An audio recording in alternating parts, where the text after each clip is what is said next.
Hello, everyone. This is Data Driven Chat, and today we have a really exciting guest with a lot of experience in career type of questions. That's Merve Hickok. She is the founder at Lighthouse Career Consulting. She's also founder at AI Assist, and she's a senior certified HR professional. She worked for Bank of America, Merrill Lynch, like all these companies that a lot of people dream to be working for. So hi, Merve. It's great to have you with us today. Thank you so much. Great to be here today. And thank you for the opportunity as well. So you obviously work on a lot of exciting projects. We will get into detail a little bit later, but essentially you work at the intersection of HR, AI, and ethics, which is really exciting. So I guess you can have different definitions of this kind of three things, but essentially the synergy between the three is really interesting. And can you tell us what is the exact connection between the three things for those people who might not understand what might be the connection? No, absolutely. In terms of AI and ethics, when we talk about ethics and AI in the same sentence, we're talking about making ethical decisions, critically questioning our systems, our data, the models that we use, and assumptions that we use, as well as looking at the impact of our tools, AI-driven tools, like are we introducing any harm? Are we burdening people with the decisions? Are those burdens and benefits from those systems and outcomes shared similarly or fairly? Is there any bias in our data, in our model, in our processes across the whole ecosystem? And what do we do about that? Are we using the tools and the data that we have in a responsible manner that would move the society in a positive way? Or are we actually putting extra harms on certain groups, especially vulnerable groups or historically these groups that were discriminated against? So how do we design technology responsibly and in an ethical manner? And how do we go about doing that questioning and reasoning in our systems? When you add HR to that, it's how do we use those technologies in responsible and ethical ways in the context of HR, whether that is via the recruitment process at the very top, or the tools that we use with our employees, say in performance management, learning systems, coaching, using within HRIS systems, HR information systems. How do we use all that data that we collect, and how do we share that? What do we do with that data? And recently, in more recent years, we have seen some of the employee surveillance and worker surveillance tools coming up.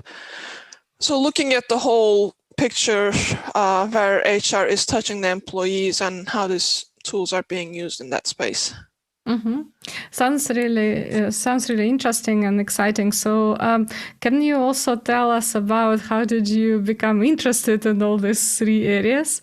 So what was your personal journey into it? Did you start with getting a degree? What did you study? How did you become interested in these areas? Yeah. Absolutely. I actually studied international relations and political science. Those were my majors in college. And then I started my work in a German bank for about 6.5 years, which didn't have anything to do with my degrees. And then this was back in 2006. Merrill Lynch decided to come into the Turkish market and open an office. And I was headhunted to build the office for Merrill Lynch. So I was one of the first 3 hires. we've gone through that office building. We opened a bank and a brokerage house in Turkey, and then I was involved in some similar projects in Moscow. Helped out my team in Dubai. But then right after the 2008 acquisition of Merrill Lynch by Bank of America, we had some organizational changes, and I moved into the country HR manager role with Bank of America Merrill Lynch at that point. After some of the integrations that the two companies, like change of platforms, launching of new platforms, worked on those technologies and projects for a couple of years, at which point the company asked me to move to London for our EMEA, Europe, Middle East, and Africa headquarters. And that was for a brand new role, which was the diversity recruitment manager for our college hiring across all our EMEA offices. And it's a pretty big group. So I was part of a 20-something recruiters hiring into our 20-something offices across the region. And we were hiring about approximately 600 positions, whether internships, part-time jobs, or full-time jobs around the year. So I had to come in, build our diversity recruitment strategy, establish partnerships across the colleges and some of the nonprofits, and then also manage the ATS, the applicant tracking system that we had for that role. So I was the global admin for that, and we used that system, that technology, across all of our regions outside of US, so anything between like Canada, Latin America, EMEA, and Asia Pacific. So I was in touch with a lot of my colleagues across the globe, and kind of listening to their feedback, their requirements, feedback from the students.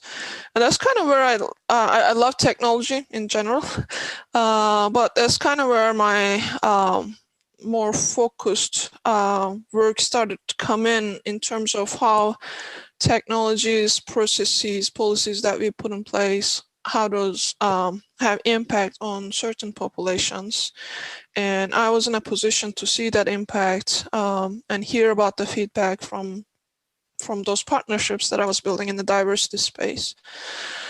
So it really opened my eyes in terms of, okay, like if you don't think through the consequences, if you don't involve people in the design, if you don't look into feedback and build that into your process, what kind of obstacles that you're putting in place against, these people, so they're not able to access certain resources or opportunities.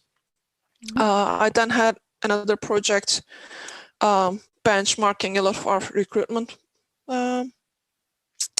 processes and practices across the bank, and also it's some of our competitors in the space. So it's just built on, and in 2005, worked for Marriott Corporation for a couple of years, 2.5 years. At the end of that, I decided to leave the corporate world and I'm now working, I wear multiple hats. So I work as a business process and management analyst for a nonprofit in Nevada, High Sierra Industries. So we develop learning technologies for people with disabilities. I develop and deliver learning technologies. I obviously have two of my organizations that I founded, AIethicist.org and Lighthouse Career Consulting, which is focusing on these aspects that I already mentioned. I'm also a senior researcher with Center for AI and Digital Policy. So a lot of busy work, stretching myself a lot, but somehow all the experience that I have built in corporate roles and what I'm doing right now has come together in one sense or another. So sounds like an amazing career. I'm sure a lot of people who are listening to this kind of want to know, how did you do this? How did you achieve all that? So if you had to pick one most important thing that you have achieved during your career, what would it be? I think one. Can I pick two, and I'll mention one Go really ahead, quick. go ahead. I think first one was building the office, our office in Istanbul from scratch. That will stay as my baby, because I literally know every single nail that went in, and all the people that were hired. So that's still very close to my heart. But in general, something that I'm usually very proud of is teaching my team, working with my team, learning from my team, but also giving back to my team. It's like I really trust in sharing experiences, sharing learning to elevate that conversation. So I get to see a lot of my former colleagues, my team members, my more junior team members, being promoted, coming back to me, like keeping in touch, and it's like, hey, remember that conversation we had? It's like, I used this in this project, or that was really helpful, and like, hey, we had built this, so I added this and built upon our former project, and came up with this new idea. I think giving back your knowledge, sharing your knowledge with your teams, and learning from your team's experiences as well, it builds long-term, lifelong relationships. And I'm really proud of those that I built over my now 20 plus years of career, and still doing. And I still get feedback from stuff that we've done decades ago. I'm particularly curious about the projects that you mentioned on inclusivity, and you work with people with disabilities. But if I also asked you to pick one most exciting project that you have worked on, what would you pick? I'll circle back to the current project that we are doing in High Sierra Industries. So the nonprofit has been a big player in Northern Nevada for more than 40 years now, and it has been a big community partner for not only providing services for people with disabilities, but also those who support them. So whether those are the families, the teachers, the natural support systems, to make it an inclusive, and not only an inclusive environment, but also avoiding ableism. Like, how can we support people who want to achieve their values and their own goals and values in a way that they want to go about it? So how can we not assume what they want to do, and not not put pressure or put upon them. It's like, this is what the society expects, this is what your family wants, or this is what you should do to become a productive member of society. But focusing on the individual, focusing on each individual's skill level and their learning styles, and their learning abilities, and creating those individualized assessments and learning path, whether you're at school, whether you have transitioned out and looking to become more independent in your life, whether you want to get more employment skills and compete in a more competitive employment landscape, or whether you're at that age, you're looking to be just social in your community. So how can we help that? And I work with an amazing team. We have a number of board certified behavior analysts in our teams, a number of people who have spent decades their lives working in this space, to building a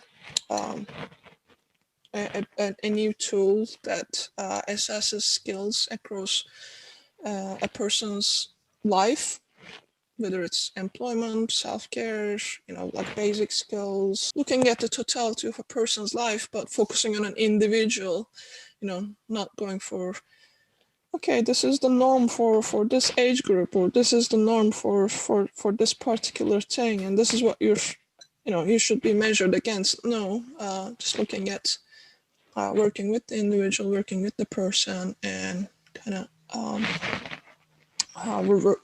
helping through those skills. And I think that's a very, very interesting project. For me, it's still in progress, but something we're already very proud. Yeah, sounds exciting, especially for me as a behavioral scientist to hear about this, because normally you don't hear about personalized sort of HR opportunities or personalized career mapping. So this really sounds really, really cool, and I'm glad that data science and analytics and behavioral science is working kind of in synergy with HR and ethics and AI to kind of build these types of opportunities. That sounds really cool. So when we talk about these three areas that you focus on, HR, AI, and ethics, basically several topics come to mind. So one of these topics is surveillance at work. A lot of people are worried about it, and on the one hand, of course, now we have a lot of sensorial gadgets and a lot of opportunities to monitor people at work, especially monitor performance, because obviously companies want to know how they could better influence productivity, right? But on the other hand, we also know that people really dislike being monitored. So I know that according to some of the behavioral studies that we've done in the UK, over 75% of people in the workplaces, they're really concerned about being monitored at work. So what is your stand on this problem? What do you think about it, and how can we find the potential solution here when we have, on the one hand, we have companies who are interested in knowing more about their employees, and then the employees who really dislike being monitored? With all the ethics and responsible technology questions, and in my work, I do it in different projects or consulting projects. My first question is always, why are we doing this? Why are you doing this? And, you would be familiar with the questions like, what kind of behavior are we trying to shape or change here? Mm-hmm. So looking at this, when you're looking at work technologies that are used to surveil employees and use the data from those to either intervene or make changes in the workplace, make changes about employees, we're identifying the behaviors and the interactions between people, like the employees' interaction with the work, with the teams, with the company overall. And we are making decisions about how that data should look like, what kind of features or proxies that we are using to measure those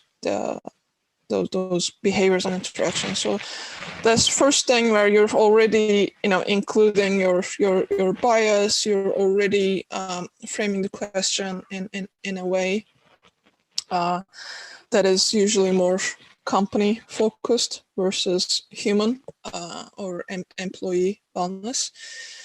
And then you are putting this system in place that eventually takes the place of competition versus cooperation, because people are measured against each other.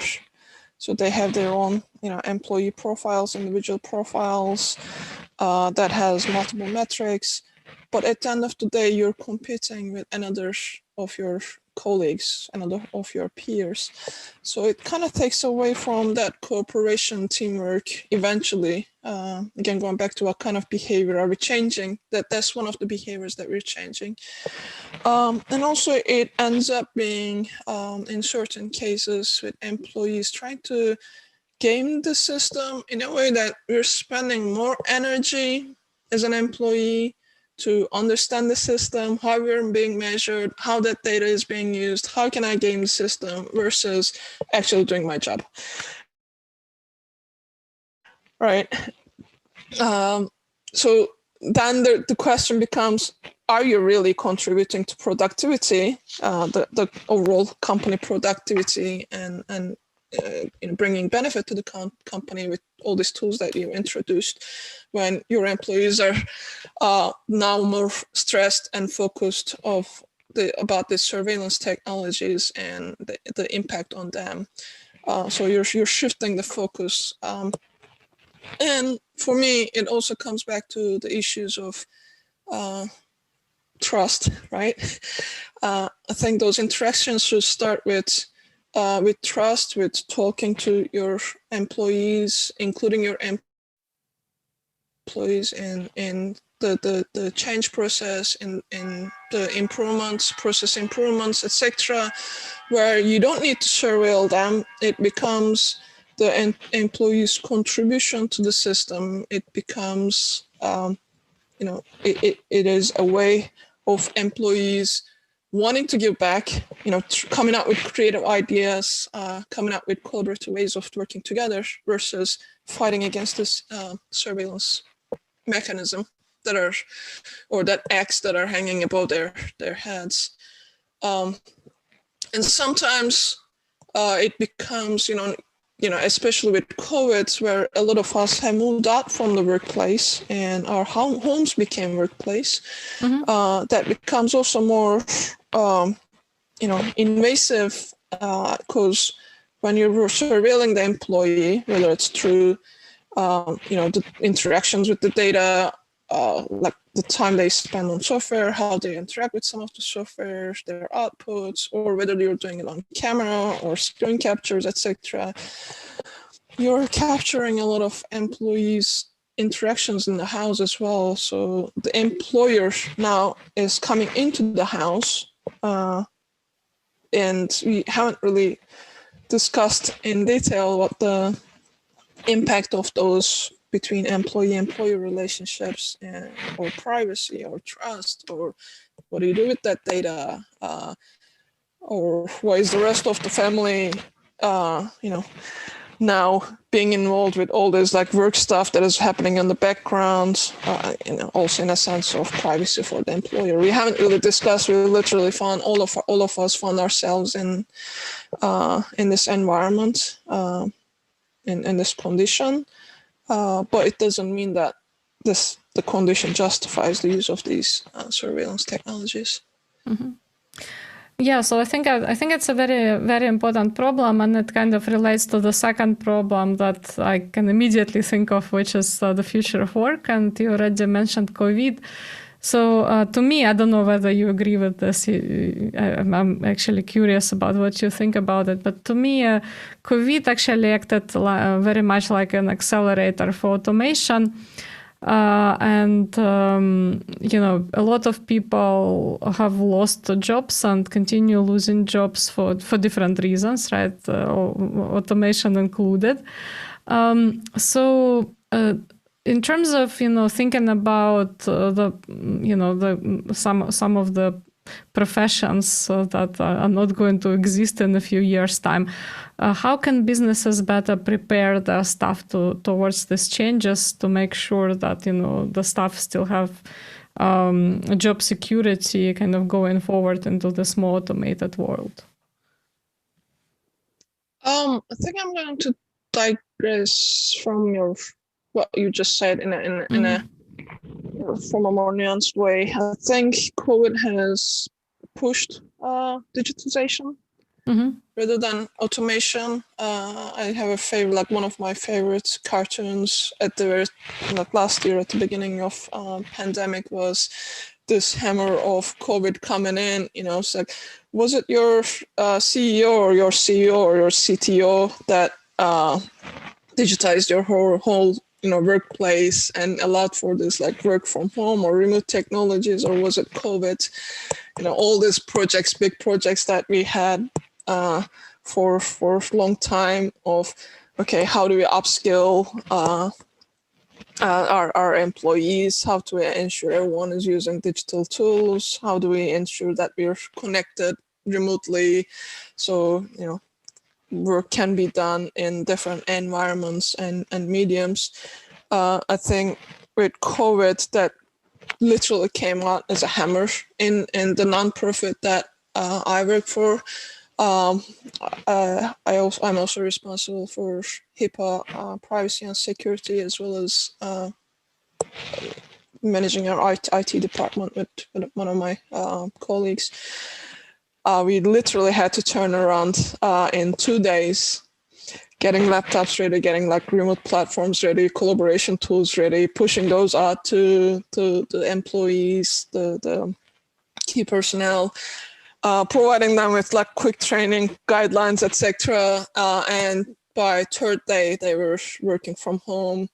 Yes, we needed to iron some like small stuff, but we learned so many new tools that we were able to use on the web, like collaborative tools, the stuff that allowed us, and still does, throughout a whole year and plus, to work remotely and still do all of our work, if not more, because we had added projects. So I think it's the digitization rather than automation that COVID had more impact. Having said that, yes, future of work definitely is moving towards more automation. And in some tasks, especially like repeatable tasks, where you don't need a moral decision, or where you don't need a creative decision or a judgment, will be motivated more. And I think that that's not a bad thing. Like at the end of the day, when you're looking at a long term, moving away from those very routine jobs,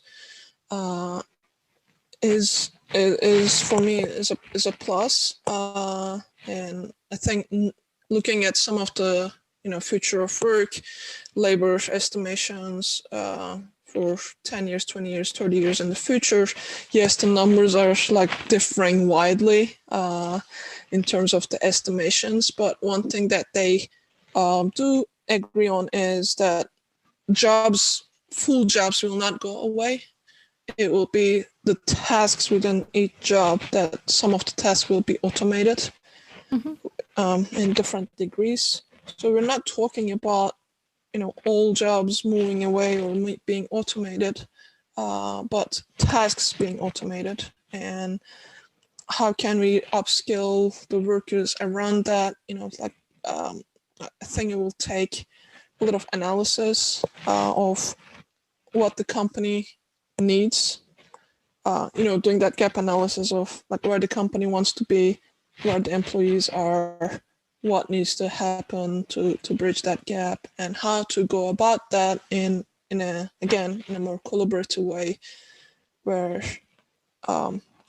you're moving with your employees versus making your employees redundant. I think that transition periods will be, between current technologies and automation, automated tasks. Transition is going to be a bit painful, which will require a lot of moving around, moving pieces and upskilling. But at the end of the day, I think that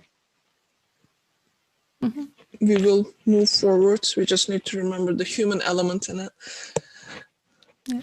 So yeah, to me, I don't know. I think I always think that it's not so much about skills And it would be actually interesting to find out what you think about it. I just want to kind of go a little bit deeper and ask you a little bit more about the kind of what you said. And so to me, I don't think it's a question of skill so much, but a question of how precisely can you describe what you're doing, right? So if you I'd say that the people whose work could be very precisely described. So if you can kind of really break your every task that you have into kind of bits and define it very precisely, then your occupation is probably at risk, right? So in some occupations, so I remember I think at the beginning of 2020, me and one of my colleagues, we were watching one guy who was putting up a big billboard outside their office, and we were thinking, okay, his job is probably not going to exist anymore, right?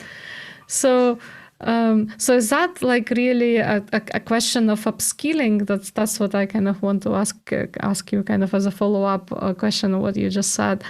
Is it really a question of upskilling, or is it a question of more kind of moving people away from those precisely described jobs to a more floating, more creative? Well, maybe creativity is not the right word here, but maybe more kind of transferable type of tasks or more complex tasks. I think we're talking about the interaction, human and computer interaction here, and that's what I was saying to like for me, it is some of the tasks that I'm currently doing that will be automated, that might be handled by different software or hardware or different technologies, but not taking away my whole job, because there's still going to be problem solving, some judgment that will be involved in it. What will be crucial is how do I interact with those technologies that are now part of my job,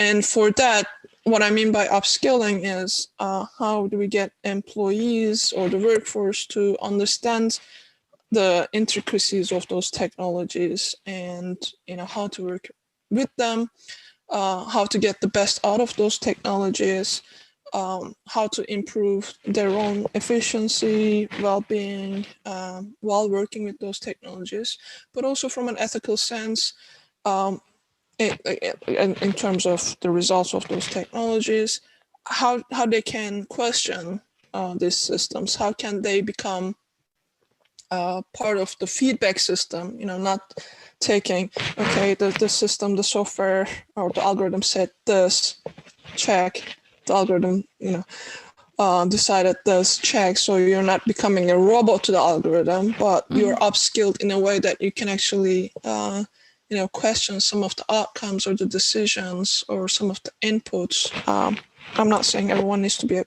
coder. It's more about the ethical questioning of this stuff, that you as a part of that system, as a part of that particular job, can question whether the systems are improving or whether at certain areas they're becoming obstacles, whether you can contribute to the improvement of your work, of your well-being, as well as the outputs for the company.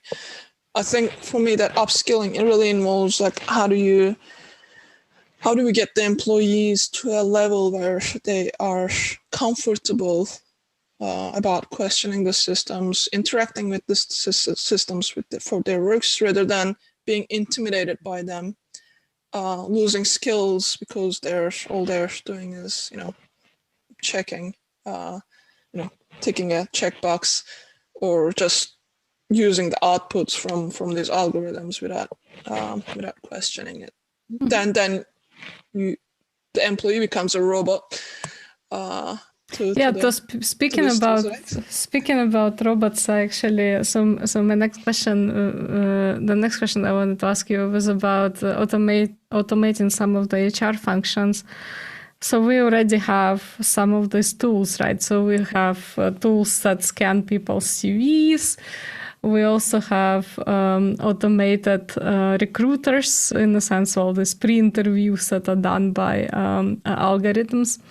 So what is your take on these technologies? Are they helpful? Because like this is also like for you as a person who knows a lot about ethics, I'm sure you know better than me a lot of nightmare stories. One of them is Amazon story. For those of you guys who don't know about this, it's basically a story about Amazon using a recruitment algorithm for CV scanning, where basically this algorithm ended up being really prejudiced against women, because in this, I think in software engineering department where they used this algorithm, it just so happened that the majority of employees were men. So if you had anything in your CV saying that you went to all female college, or had some female awards, then you would be really disadvantaged.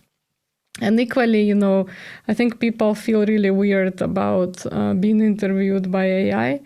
And I think, to me, I think it's very questionable to what extent these systems are helping, because yes, on the one hand, we want probably to have more diversity and not hire people that we already have in the organization, right? So we want to hire different type of person, perhaps.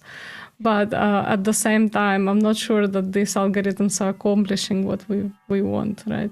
So what is your take on these systems? Are you using them in your work, or do you look skeptically on them? You touched a very sore point for me. The reason I'm saying that is in my work in AI ethics field, so I provide consultancy, training, capacity building across any product and and for any organization, right? So I go into organizations that are building different things, not only HR products, and help their teams throughout the project life cycles, or help train the teams on responsible or ethical development and deployment. So I see a lot of things, but then HR also always stays for me this, like, because of my background, because of my experience, that focus is not the right word, but that special area that I'm very interested in, and I do a lot of advocacy, whether it's writing, whether it's seminars or whatever, or working with companies to break apart these AI tools used especially in recruitment, and what's the sales pitch for these tools, and what is that reality. So a lot of the times these tools are sold to employers as one, to your point, we're gonna help you make your company more diverse. We're gonna take the human bias out, remove the human bias from the system, and then we're gonna make it better, faster, cheaper. So let's spend a few minutes to break that apart. Is it cheaper? Yeah, yes, in the sense that with these algorithms versus a human and reviewing these one by one, you're certainly moving faster with more efficiency, and it is cheaper because you're only paying for the license, etc. But if the tool is not picking up the right candidates, if it's using inferences or correlations, and using that as a causal relationship, okay, we picked up this, we made this prediction about a candidate, and we predict there's a causal relationship, so we predict this candidate's success for this job, for this particular role. Those correlations are not causal relationships. Causalities, yeah. They're not. Yeah, they're not causalities. They're not usually predictive. There are some that work, but usually it's a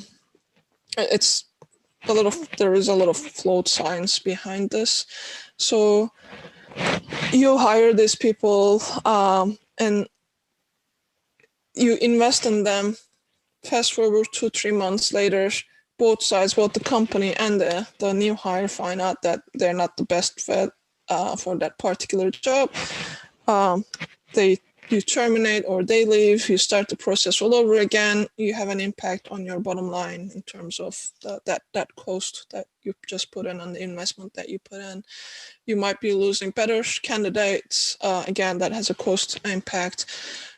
But focusing on the better piece and removing bias and increasing diversity, we spend in HR an enormous amount of time to streamline the recruitment process, to train the hiring managers, to remove bias, to make recruitment more diverse.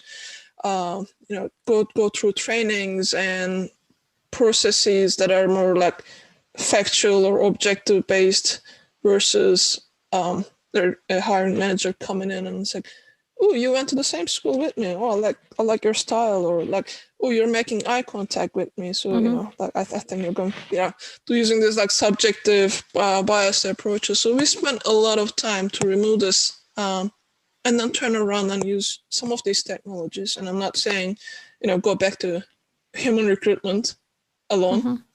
And I'm not saying, scrape all these technologies, but do your due diligence about what this technology is doing, because a lot of them are using float science to do facial analysis to predict your success. They used, things like your pitch of your voice, your intonation, the complexity of the words that you choose, which are biased against a number of subgroups. They use, in certain aspects, they use the data of the company to build a model. So you're taking your current employees biases and define who's and create more biases.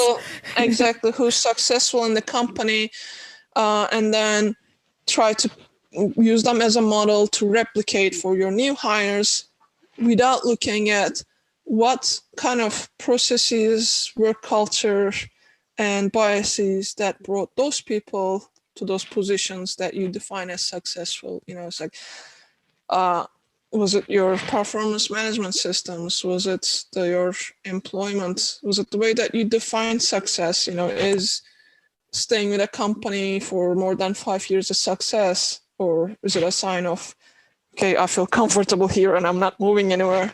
Have you lost more successful people that couldn't tolerate the toxic work culture and they left, so they're not in that evaluation, so you're only trying to replicate those who are left behind? There are a lot of biases and subjective stuff that goes into defining those successful people inside the company that you want to replicate and call it diversity, which is not, because you're literally trying to replicate what you already have, not adding diversity to the process. On the other hand, these technologies make it really easy for the candidates to apply to these jobs. So you're able to reach more candidates, more geographically and skill-wise diverse candidates. Makes it easy for candidates to apply with the click of a button. You're able to apply to multiple jobs. And you're using, as flawed as your process might be, you're using the same same rules across all candidates. But you need to make sure that you're not using tools or technologies that are not better off than flipping a coin or have flow science behind them. If you want to make quality and diverse recruitment. So a lot of my focus on this work and my advocacy work on this is focused on decision makers, whether it's like C-level or HR practitioners, on how to question these technologies, how to do the due diligence, and how to onboard them. So you're also not introducing biases at the implementation stage. Mm-hmm. So yeah, and I guess a related question, and you already touched on this, is around what should leaders do in these situations? Because I mean, you yourself as a founder of several companies. Would know that currently you work not only with human teams but with human machine teams, and you already mentioned human machine interaction. So as a leader, how would you approach the current situation? How do you approach maybe the current situation in your field? So how do we make sure that these human machine teams are working together? So as a manager and as a CEO, as a leader of be it organization or a team, what is the best way of approaching these situations? Because I think a lot of people are currently at loss and they are not quite sure whether to focus on people, whether to focus on tech. So how do you do it, and what advice can you give to those people who are looking at these issues? It's not one or the other, right? So if you're a leader, if you're the person that has ultimate decision making role or responsibility, I have this conversation. I mean, not only for my own work, but I have this conversations when I'm consulting C-level or board level directors who want to include AI or automation in some sense into the organization, but don't know how to go about them, or their competitors have done it, so they're like playing catch up. So we talk about strategies and risks, and the key thing here is really understanding first the benefits and risks of the technologies, AI technologies that you're bringing into the space. Making sure that you have the processes and mechanisms and organizational structure to have a smooth change management, but also monitoring of these systems. So you're not going like, ooh, the next shiny thing, let's bring it on, and then you break something that is working more or less. Instead of improving it, you're breaking what you already have. And fourth is like understanding your employees, where your employees are, and how to get them, going back to our earlier conversation around, that human technology interaction. How can they meet in that space where it is more effective and more efficient and more beneficial for both employees and the company? And also not start like, okay, we're going to automate everything. We're introducing all these like multiple AI tools, etc.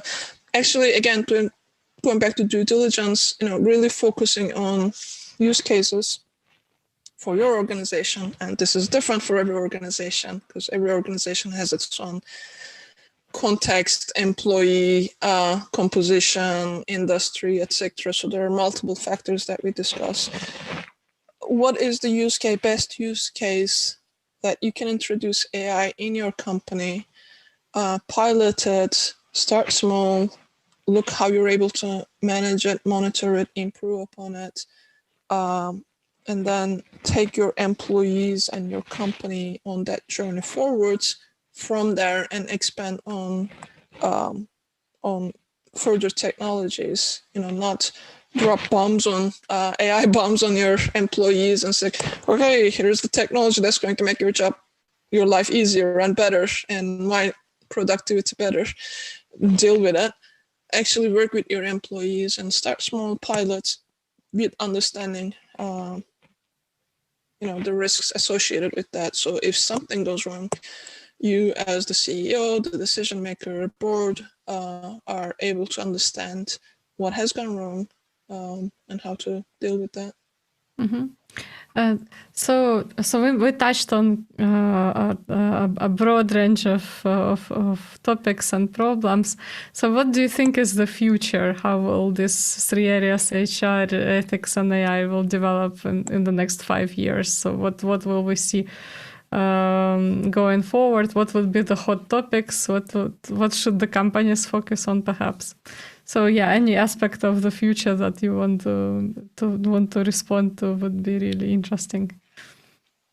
I think where I would like it to be is probably different management in reality is taking us. I would like to see these technologies to be used more, at least at the moment, to better understand the workforce, your workforce, doing using AI analytics tools to understand your workforce better, on where your gaps are, whether it's skills, whether it's wage gaps, whether it's your workforce composition and diversity, whether it's your, what kind of people you're attracting, what kind of people are leaving the company, and doing analysis and simulations around that, and understand your real problems rather than introducing random tools that you don't necessarily understand. So that's where I would like it to be used in the near future, at least. However, with reality of these tools literally mushrooming up every single day with, okay, we're going to take the bias out, it's like, but we're going to use facial analysis. We're going to take the bias out, but we're going to use this random thing that predicts your success. I think that will continue until we have some sort of regulation around it, whether that regulation is in the form of audits, like independent audits on HR tools, whether it's something that EEOC is pushing in terms of like anti-discrimination, whether it comes through product liability side, etc. So there are multiple fields that might regulate this area. So I'm actually quite curious, sorry to interrupt you, but I'm quite curious about this kind of dichotomy between where you would like and what it is like. So why do you think we are not learning from these experiences? Like, what is the reason for that? Because, like, to me, we have this, we have use cases where AI didn't work, right? And it's probably not the best thing to leave it all to an algorithm. And yet, someone writes a different algorithm and we're like willing to try it. Whereas in other areas, if something failed, we never come back to it. So why do you think it kind of keeps, why people keep trusting technology so much? I think it's like the idea that we can provide technological solution, not only for HR, but in general, like when we're looking at algorithms or tools that are used in across across different different areas. I think that that belief in techno-solutionism, that we can provide a technological answer to a societal problem without looking at the context, what has been done in that space, what is actually wrong, and say, here is this software that I wrote, here is this tool that I'm bringing, it's like technology is always better, technology is always sorts problems, technology is the solution. I think there's a lot of biased adoption of that, which a lot of people don't question, the impacts, the consequences, and that's where all like this AI ethics responsible, technology responsible innovation questions come in. And I think there is also a piece that when we talk about artificial intelligence, machine learning, and these technologies, revolutionary technologies, people get a bit intimidated of, okay, I don't understand science, I don't understand computer, I'm not a computer scientist, I don't understand this technology, I can't really question it. So they shy away from questioning these technologies, whether it's in recruitment or whether it's something that they're being subjected to on a daily basis with, loan algorithms or credit risk algorithms or whatever. So people shy away from questioning, and then you have people, certain decision makers, entrepreneurs, etc., like pushing this stuff. It's like, this is going to resolve your problem. This is going to resolve your diversity problem, and you're not questioning it, and it becomes a de facto use, and it gets embedded in the systems. I think that belief that technology is going to solve anything, that if only you look at the data hard enough, the data will tell you everything, which in the case of algorithms and social data, human related data, it doesn't. You need to look at the context, you need to look at a lot of other things behind it. That wrong belief in technology is creating a bit of havoc right now. So, yeah, I guess so. So we're coming to several questions that I normally ask at the end, and obviously, you mentioned a lot of different projects. And actually, one of the projects that you're working on at the moment, but perhaps you could also, tell us what is it that you are working on right now. I know there are a lot of things, so there's probably more than one project that you already mentioned. So yeah, what makes you excited? What keeps you awake at night? What keeps me awake at night is these technologies being embedded without any oversight and monitoring and due course throughout, and due diligence at the beginning, and becoming facts of life, where decisions are, you don't have control over your information, how that information is pulled together, interpreted, and inferences made about you. That everything by nature of big data, using historical data, everything made in a way that it stays in a loop. So you're taking away the aspirations of humans to try out things, experiment, to aspire, to develop, to learn new things, and break that loop from the past. We all have past that we learn from. Doesn't mean that we're gonna make the same decisions, go down the same routes after our experiences. Humans developed, humans challenge themselves, but basing all our predictions, our inferences on past data, and locking people through those analyses means that we're locking each other into this vicious cycles that makes it really hard after a while to break away. And also in the process, we're discriminating against a lot of people who don't have, in a lot of the cases, who don't have the means to challenge these systems. So we're just like magnifying and multiplying the biases in the society, the problems in the society. So that's what keeps me up at night. What kind of future lies ahead of us. What excites me is all the different projects that I'm involved in, and the projects that my peers are involved in terms of questioning this